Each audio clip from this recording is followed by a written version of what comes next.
Pelantikan dan rapat dekan Fakultas Hukum Perguruan Tinggi Muhammadiyah dan Aisyah yang berlangsung di kampus UMSU di Medan ditandai dengan berlangsungnya seminar dan penyampaian refleksi hukum oleh Ketua Majelis Hukum dan HAM PP Muhammadiyah Trisno Raharjo. Penyampaian refleksi hukum oleh Ketua Majelis Hukum dan HAM PP Muhammadiyah Trisno Raharjo terkait dengan berbagai peristiwa hukum yang terjadi di tanah air selama tahun 2024.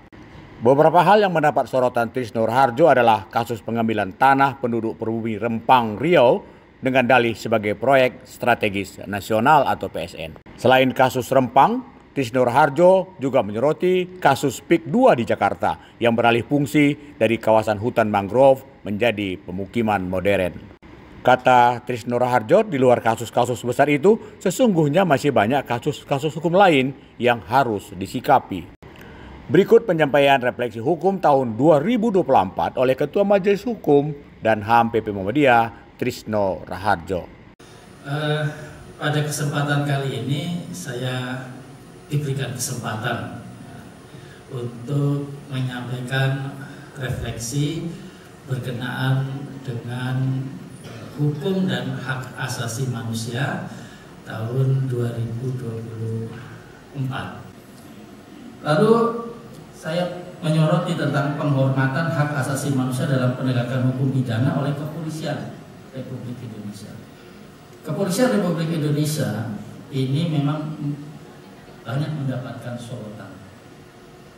Terutama menurut hemat saya beberapa tahun yang lalu ketika terjadi kasus yang melibatkan petinggi kepolisian. Kemudian polisi itu kalau di jalan raya dipanggilnya Sambo. Kalau saya jalan itu supir taksi itu bilang itu Sambo lewat, kata Sambo, bukan polisi. Itu untuk menunjukkan bahwa kasus itu sangat-sangat mempengaruhi pandangan masyarakat terhadap kepolisian. Nah, kita juga melihat bahwa di luar kasus itu banyak hal-hal yang muncul dan perlu disikapi dengan sebaik-baiknya. Kalau beberapa bulan yang lalu ada upaya untuk otopsi terkait dengan jenazah Afif, salah satu warga Muhammadiyah yang meninggal karena dianggap perlakuan yang tidak pas oleh pihak kepolisian, meskipun hasil otopsi menunjukkan bahwa ia lompat dari jembatan. Tapi karena Muhammadiyah terlibat pada saat itu, dari ahli forensik Universitas Muhammadiyah Sumatera Utara ini, kami Muhammadiyah meminta bantuan untuk melakukan menjadi anggota tim otopsi. Dari hasil pemeriksaan itu ada pandangan yang berbeda yang disampaikan terutama kepada LBHAP, karena yang menangani adalah LBHAP. Nah, kita juga melihat di tahun 2024 ini masih ada kasus yang terjadi di Semarang, kemudian kasus polisi menembak polisi, ya, kaitannya di Sumatera Barat, dan kemudian yang di Semarang itu siswa pelajar SMA yang dikenakan tembakan, ya, karena katanya ada kerusuhan tawuran, ya, tapi ternyata tidak ada.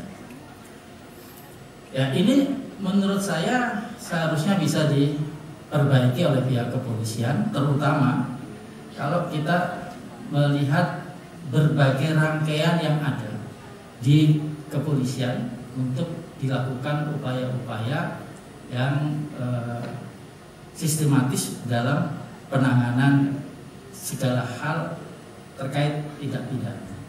Ini salah satunya tadi sudah disampaikan oleh Ketua Umum Forum Dekan yang menyampaikan bagaimana sebenarnya masalah yang terjadi di Rempang, ya, ketika demo besar-besaran kaitannya dengan proyek strategi nasional ini, kemudian ada beberapa warga yang ditangkap, Majelis Hukum dan HAM dan LHKP itu melakukan pendampingan.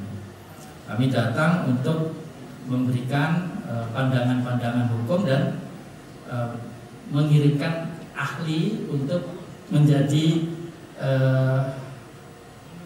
pemberi keterangan ahli di persidangan kaitan dengan kasus tersebut.